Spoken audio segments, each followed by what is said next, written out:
Science View, where we cover the latest advances in Japanese science and technology. I'm your navigator, Tomoko Kimura, and this week's Science Watcher is astronaut Naoko Yamazaki. Hi, I'm happy to be here today. Here is today's lineup. Today on The Leading Edge, we have Moonrush, the frontier of lunar development. Countries around the world are proactively taking steps towards lunar development. One of the things that triggered the moon rush was the Japanese lunar orbiter Kaguya. Today we'll take a look at the satellite's trail and the challenges that civilian teams are facing in their attempt to develop the moon. And on J Innovators, Michelle? I'll be introducing a Takumi or innovator who developed products with high deodorizing properties using steel manufacturing techniques. The Takumi set its sights on a photocatalyst, which reacts to light to give them antibacterial and deodorizing properties. We went to see the Takumi and the product that he developed, which has the potential to be used in schools and hospitals to prevent diseases from being transmitted. So let's begin with today's Science News Watch. Ms. Yamazaki? The National Institute of Informatics has been designing an artificial intelligence with the goal of making it intelligent enough to pass the University of Tokyo's entrance exam, which is considered to be the hardest in Japan. The artificial intelligence that is aspiring to pass the University of Tokyo's entrance exam is known as TORobo. It was developed by a research team led by Noriko Arai, a professor at the National Institute of Informatics. This year's mock exam was TORobo's second attempt. Its scores were not enough to achieve its goal of entering the University of Tokyo, but the results indicated that it had an 80% probability of passing the entrance exams of over 470 universities, including 4 national and public universities. It scored above average in Japanese, English, world history, and math. Its English score was particularly improved. It had a higher comprehension level of English conversation and was able to understand the context of a word by studying the sentence flow. This was accomplished by incorporating a language recognition technology that is used in smartphones and other devices. However, it had a hard time understanding pictures and graphs or comprehending long sentences. Professor Arai said, developing an artificial intelligence is extremely difficult, and we are pleased to have achieved the scholastic ability of the average high school student in their final year. By revealing the possibilities and limitations of artificial intelligence, I hope to help Japan utilize it wisely. By applying this technology, it may be possible to develop an AI that is capable of small talk and companionship. And now for the leading edge.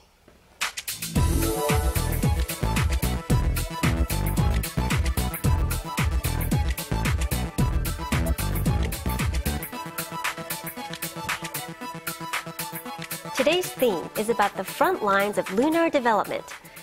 Ms. Yamazaki, in recent years, we've been seeing an increase in programs to develop the moon. Yes, you're right. After the United States Apollo 17 project in 1972, lunar development hit a stagnant spell. But recently, the US, Russia, and even emerging countries like China and India have launched rockets towards the moon and are working on development plans. So, what caused this renewed interest in lunar development? The main reason is that different countries began taking notice of the resources that are buried in the moon. It's been learned that the moon has helium-3, which is eyed as next-generation energy, and water, which will be needed for people to live on the moon, among other resources.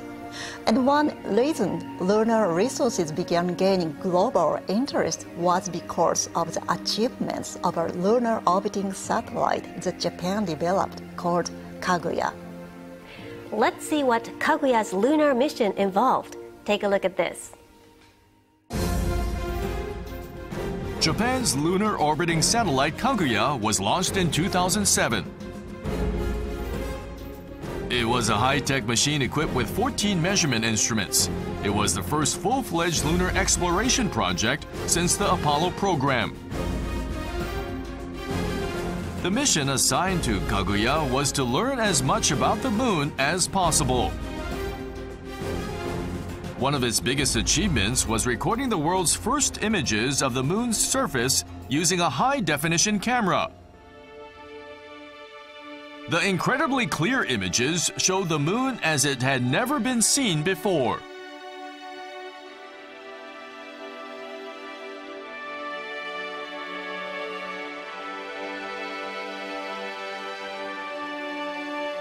A flat terrain stretches out as far as the eye can see. This area is called a lunar mare, which means a lunar sea. It's the part of the moon that looks like a dark spot when viewed from Earth.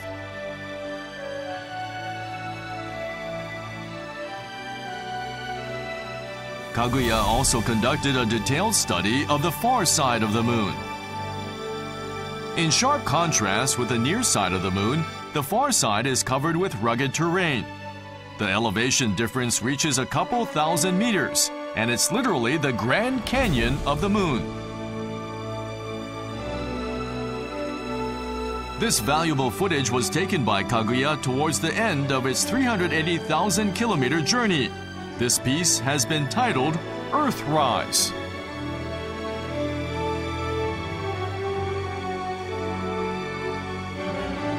Kaguya orbited the moon 6,500 times over a period of 1 year and a half. It collected data from over 10 million observation points.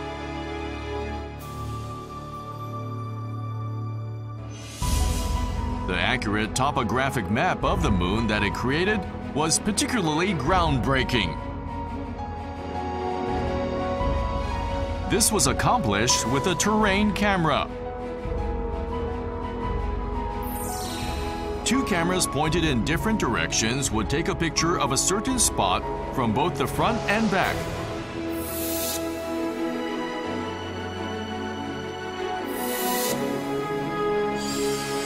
Then a three-dimensional map was made by overlaying the two images. When compared with the image on the left, which was taken by a conventional probe, the difference is clear. Kaguya's terrain camera captured surface objects that are just 10 meters in diameter. The 3D data is realistic and makes you feel like you can reach out and feel the rough surface of the moon. It's the world's first topographic map of the entire moon.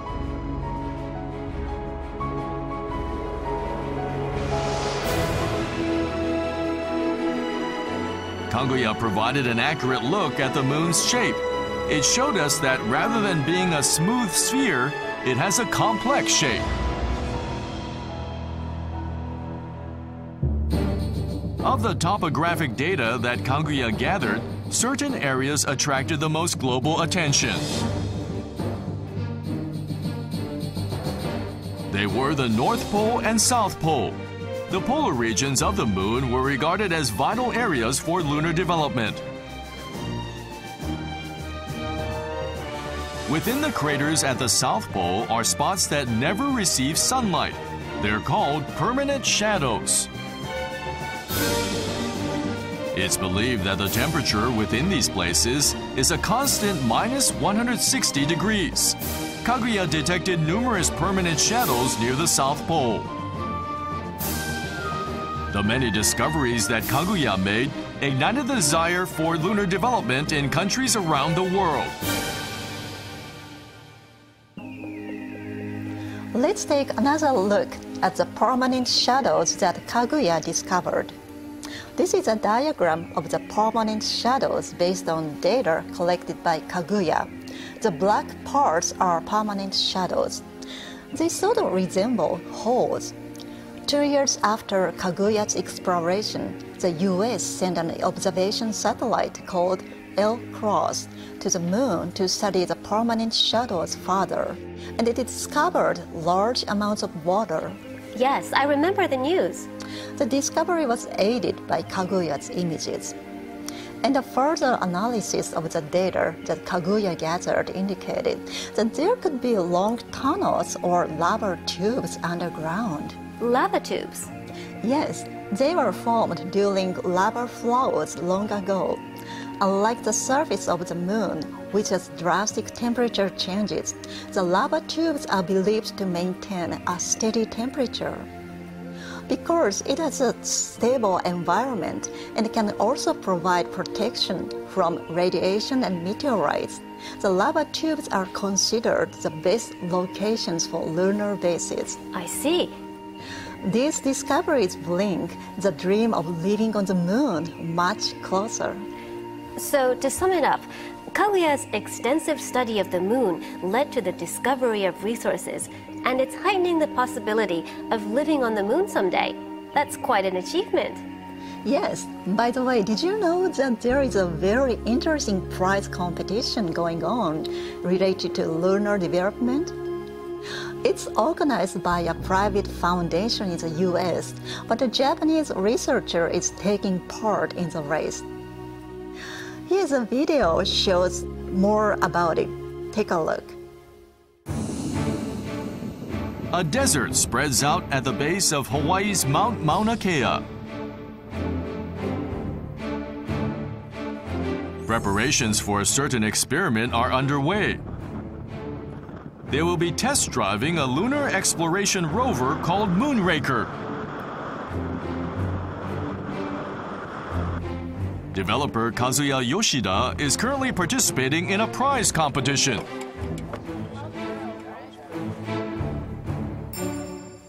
It was organized by a private foundation in the US. Private corporations are competing to see who can build the best lunar exploration rover. The exploration rover must complete two main missions. First, the rover must be sent to the moon and run for over 500 meters. Next, it must send high-definition images back to Earth. The first team to complete both objectives will win a prize of $20 million.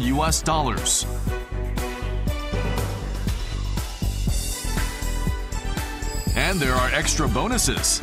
An additional $4 million can be won by filming the Apollo equipment that remains on the moon. And then there's a $2 million prize for the rover that survives 2 weeks of the moon's severely cold nights. The prize money comes to a grand total of $30 million. Over 23 teams from around the world enter the competition and are working to complete the various missions.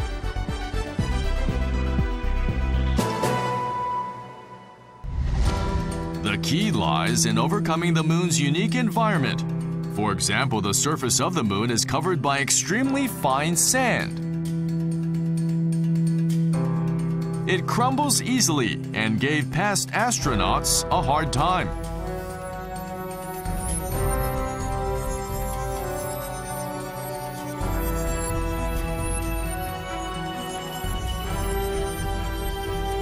The lunar rover also had a difficult time with it.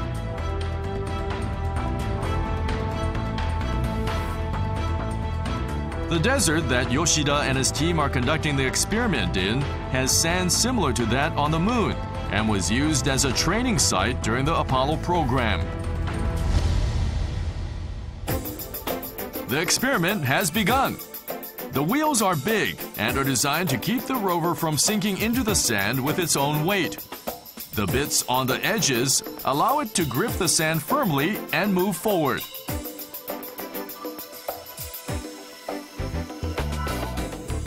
On the moon, the rover must be able to assess the situation and proceed on its own.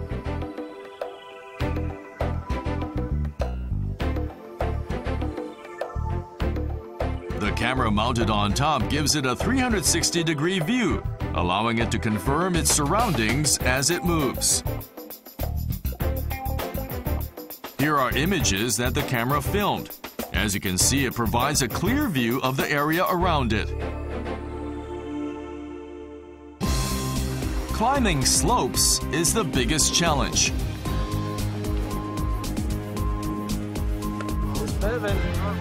Although it occasionally faltered, this experiment proved that the rover is capable of climbing inclines of up to 15 degrees.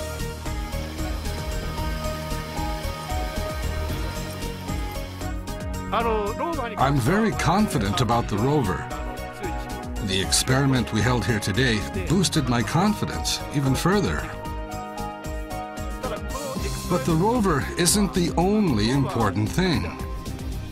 We need to prepare a rocket equipped with a spacecraft for getting it to the moon. Running the rover is the last step.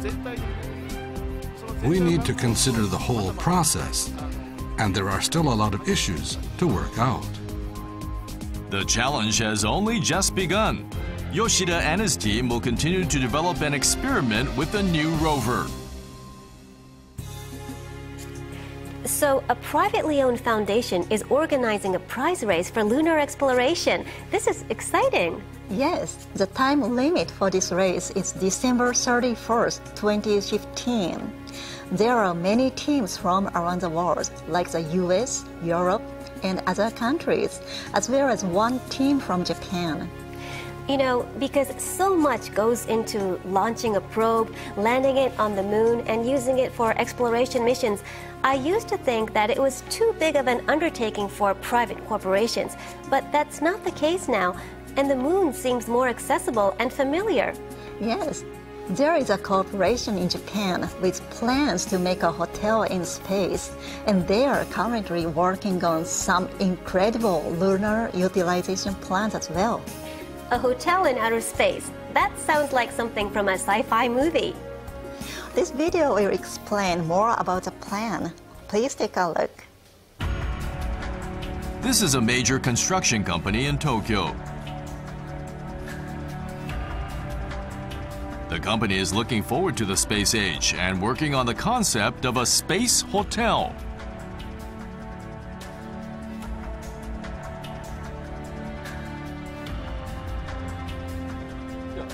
And they came up with a revolutionary idea for utilizing the moon. This is a lunar solar power generator, the lunar ring. The idea is to use the moon itself as a generator. First, the whole moon will be ringed by solar panels. The energy that is generated through solar power will be converted into microwaves and transmitted to Earth. It will be received offshore and then converted into electrical power. The company estimates that a 400-kilometer wide ring of solar panels will be enough to meet all of the Earth's energy needs. And what's more, they suggest using lunar sand to construct the solar panels. Lunar sand contains a large amount of silicon, which can easily be formed into solar panels. If we can use the moon to generate electricity, any country that can see the moon can receive energy from it, which would be great for countries with a shortage of energy. The goal is for it to benefit mankind as a whole. The company is pushing forward with research and hopes to begin construction in 2035. That is an immense project. It's literally out of this world. And if achieved, it will be a new energy source that replaces both nuclear and natural energy. In addition to the generators, the company has proposed plans to build a lunar base and is working daily to achieve this goal. I see. And could you tell us about Japan's upcoming plans for lunar development? Yes, JAXA, the Japan Aerospace Exploration Agency, is currently working to send Kaguya's successor to the moon. And while Kaguya only orbited the moon, the new explorer will land and send out a rover for observation missions. It will also use seismic waves that occur there to study the inner structure. I expect the challenges towards the moon to pick up pace as time goes on.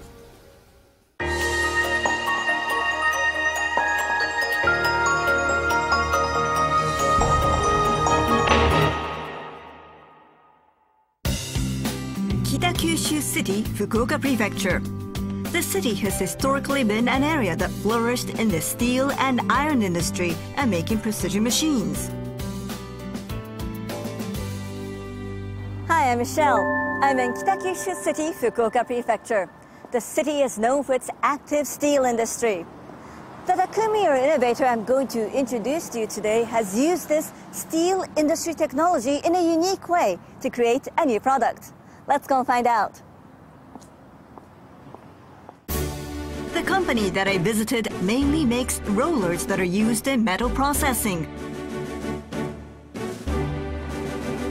Hello, I'm Michelle Yamamoto. Hello, I'm Atsuo Yamamoto. Welcome. I'm glad to be here. Here is today's Takumi, Atsuo Yamamoto. He immediately showed us to a place that uses his product. It's over here. Here? This is a toilet. That's right. Please go in. Okay. I heard that your company was in the steel business. Is your newly developed product somewhere in this toilet? First of all, I want you to see if you can smell that distinct toilet odor. No, it doesn't smell at all. There's usually an unpleasant odor. The secret lies in the floor under your feet. Here is the product that the Takumi developed. These tiles contain a photocatalyst that reacts to light. I took a reading of the toilet's odor level. The meter read 52. This is roughly half the amount found in public toilets. The photocatalyst effectively assisted in decomposing the odor. This is the material. It's so soft and very light. The identity of the photocatalyst is this titanium oxide powder. When the titanium oxide comes into contact with light, it reacts to the oxygen and water in the air and produces active oxygen.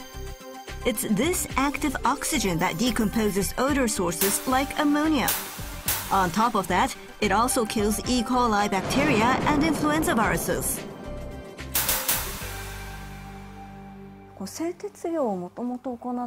How did a company in the steel industry get involved in the development of antibacterial products? I didn't feel that there was any more room in the steel and iron industry to grow in Japan. I felt that the environmental business was promising and wanted to break into it to help boost the company's performance as a whole. But the development of the tiles involved much trial and error.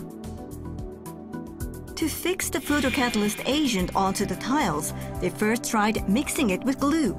However, this method reduced the density of the agent and did not perform as well. It also peeled off easily. So the Takumi set its sights on thermal spraying, which is widely used in steel factories. In thermal spraying, the coating agent is melted and then blown onto metal or other surfaces at a high speed.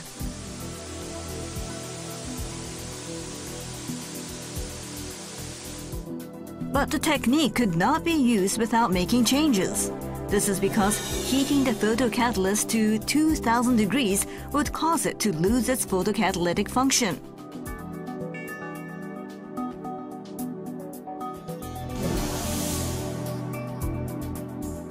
So the Takumi tried reducing the temperature to about 800 degrees, which is half the usual temperature. But this caused the spraying force to become too weak, and the photocatalyst peeled off easily.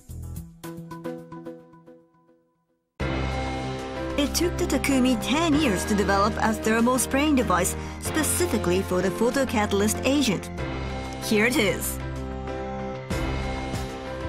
By adjusting the fuel gas and other factors, he found a way to maintain the spraying force even at a temperature of around 800 degrees. As a result, the photocatalyst remained intact, adhered well to the tile surface, and no longer peeled off easily. We we asked him how he plans to expand the product further. 病院関係ですね。The product can help prevent hospital infections.